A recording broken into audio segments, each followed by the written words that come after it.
Iran ने 34,000 पाकिस्तानियों को डिपोर्ट कर दिया।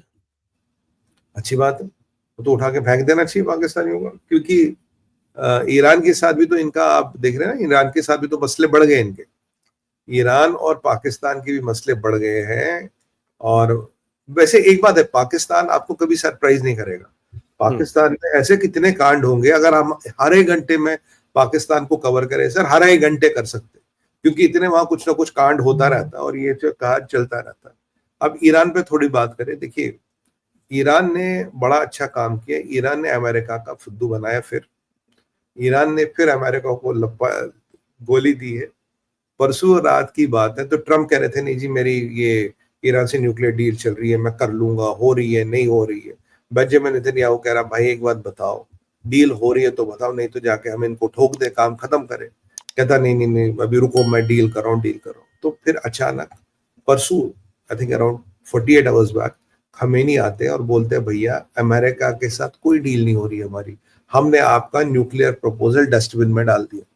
अब जो न्यूक्लियर प्रपोजल डस्टबिन में डाल दिया तो हड़कंप मच गया, यार इन्होंने क्या कर दिया, ये मतलब ये क्या हो गया। तो ट्रम्प से बोला जी भाई साहब आप टिप्पणी करो। तो ट्रम्प ने कहा अच्छा हम बात करेंगे। तो ट्रम्प की फिर पुतिन से बात होती है। तो पुतिन ने बोला नहीं नहीं कोई बात नहीं, हम जरा बात करेंगे इनसे।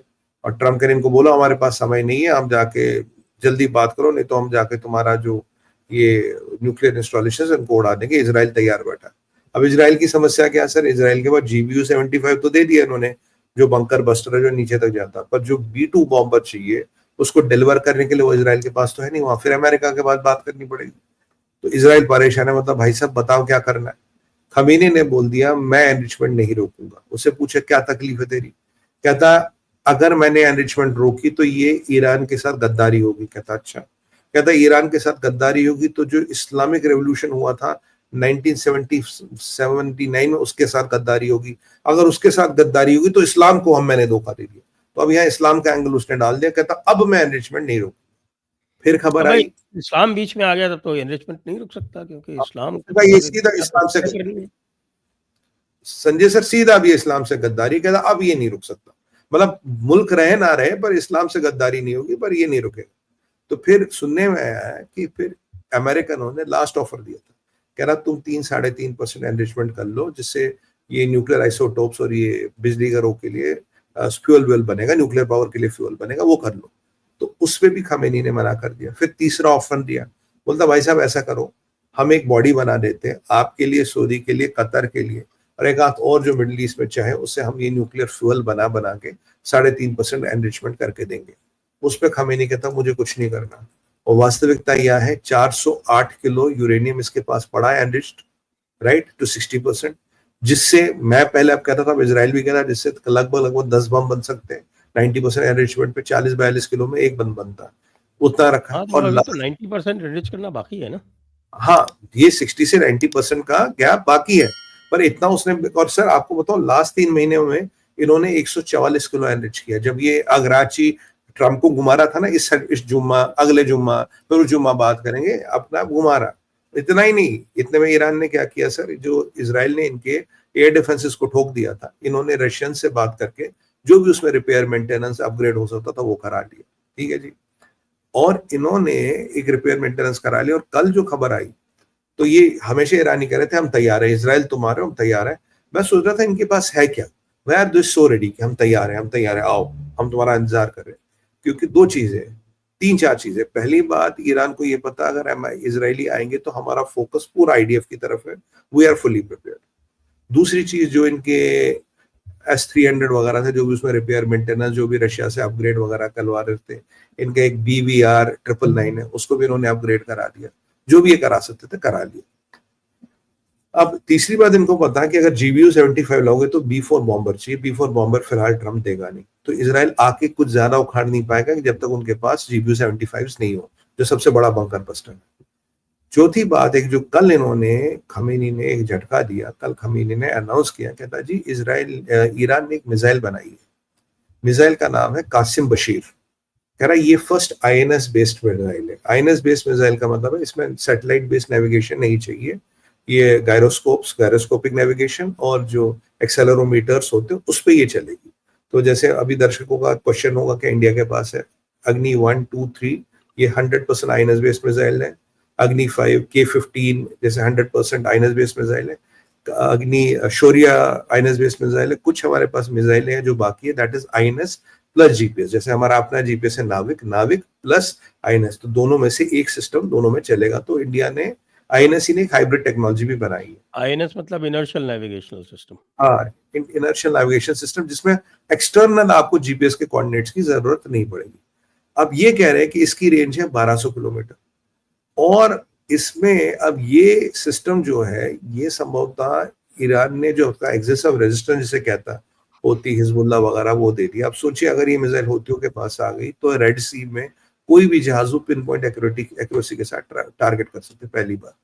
दूसरा सबसे बड़ा खुलासा हुआ जो वॉल स्ट्रीट जर्नल ने किया, जो हम कहते कहते हमारे ना कहते ना लंग्स गॉट बस्ट, मतलब ना दिमाग फट गया, फेफड़े फट गए कहते कहते, भाई ये जितना ईरान में सिस्टम हो रहा है ये सब चाइना दे रहा है। वॉल स्ट्रीट जर्नल का एक बड़ा खुलासा आया, वो कह रहा भाई साहब चाइना से सारा रॉ मटेरियल, सारा केमिकल, सारा हिसाब किताब ईरान को जा रहा है ये बैलिस्टिक मिसाइल्स बनाने के लिए। और कितना मटेरियल जा रहा है सर? 800 बैलिस्टिक मिसाइल्स बनाने का, 800। और कैसे जा रहा है ये देखिए। ये ईरान तेहरान जो है ये कुछ ऑर्डर तो डायरेक्ट प्लेस करता है हांगकांग बेस्ड कंपनियों पे, पर उसमें ट्रैकिंग होती है। तो ये क्या करते हैं, पाकिस्तान में शैडो कंपनी बनाते हैं। पाकिस्तान की शैडो कंपनी जाके ये ऑर्डर प्लेस करती है हांगकांग की कंपनी पे।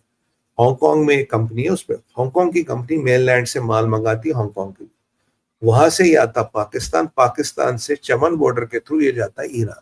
तो ये इनका रूट सेट है। और ऐसे, और जब ऐड से 800 बैलिस्टिक मिसाइलों का माल मसाला चाइना से ये प्रोक्योर कर रहे हैं, कुछ कर रहे हैं, कुछ कर चुके, कुछ माल आ गया। क्योंकि आपको याद है जब लास्ट टाइम इन्होंने ईरान इजराइल से पंगा लिया था तो 250 से 300 बैलिस्टिक मिसाइल इनके पास कुल बची थी।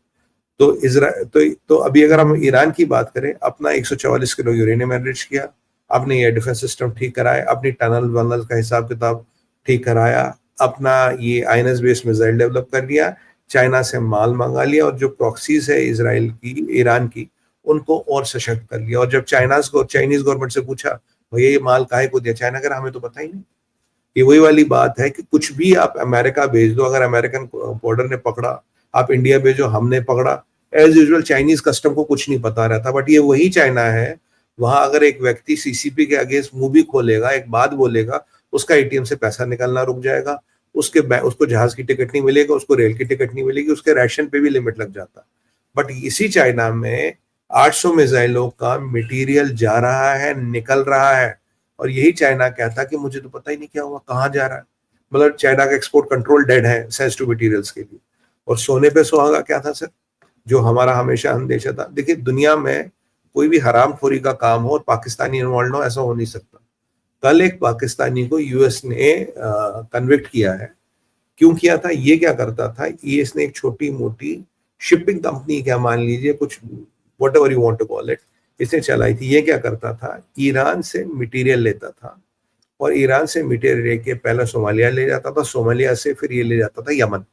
तो जो खूतियों को माल मसाला जाता था तो चाइना मटेरियल, चाइना से पहले यहाँ आया आपका ईरान, ईरान में इसका मतलब बिल्डिंग हुई, रॉ मटेरियल से एक मिसाइल बना, रॉकेट बना, जो भी था सेमी नॉकडाउन फॉर्म में, ये पाकिस्तानी उसको ट्रांसपोर्ट करता था यमन। इसको अमेरिकन नेवी ने इंटरसेप्ट किया था, इसको पकड़ करके अमेरिका ले गए। अमेरिका में कल इसकी सजा हुई। इसके साथ 2 बंदे हैं, एक है यूनिस जो इसका सारा माल मसाला पैसा देता था। यूनिस का भाई आईआरजीसी में बहुत बड़ा कमांडर है, इस्लामिक रेवोल्यूशनरी गार्ड में बहुत बड़ा कमांडर है। तो आप देखिए ये चाइना पाकिस्तान ईरान का जो नेक्सस जिसके बारे में हम कह रहे थे, ये बिल्कुल क्लियर आ गया है। अब ट्रंप परेशान है कि यार इन्होंने नया रॉकेट बना लिया, इजराइल परेशान है इन्होंने नया रॉकेट बना लिया। वहां ट्रंप की विडंबना ये है कि मार्को रूबियो कह रहा यार जो भी हम अभी हरकतें कर रहे हैं भाई साहब, हम क्या करें, हमारे पास geopolitical compulsion, geo economic compulsion इतने हैं कि हम कुछ कर ही नहीं पा रहे। जो पुरानी सरकार थी हमारी वाट लगा के छोड़ गई है, और हम अब मतलब what ever you might see is not right, it is not right because कि हमारे पास विकल्प नहीं है, हमारे पास ऑप्शन नहीं है, इसलिए हम कह रहे हैं। पर मेरे को पहला अमेरिकन सेक्रेटरी ऑफ स्टेट लगा जो एटलीस्ट सच तो कह रहा है, जो एटलीस्ट ओपनली आके बोलता रहा भाई हाँ हमारी औकात नहीं है, हमारी लगी पड़ी है, हम क्या करें, हमें तो ये सब करना पड़ रहा। तो ये जो आप पाकिस्तान के विषय भी देख रहे हैं, कतर के विषय भी देख रहे हैं, उसके भी देख रहे हैं। ये सारी चीजें आपको एक चीज दर्शाती है कि अमेरिका अभी बहुत कमजोर है और उसका पूरा पूरा फायदा दुनिया उठा रही है। और अब देखिए ना, 3 दिन पहले इजराइल ने भी बोल दिया, बोला पहली बार सीरिया से हमारी ओर मिसाइल आई है सालों बाद। कह रहा कि जोलानी को आपने सशक्त कर दिया, उसके सैंक्शन वैंक्शन हटा दिए, पहला काम क्या कर लिया उसने, सूट कोट लगा के मिसाइल दागो यहूदियों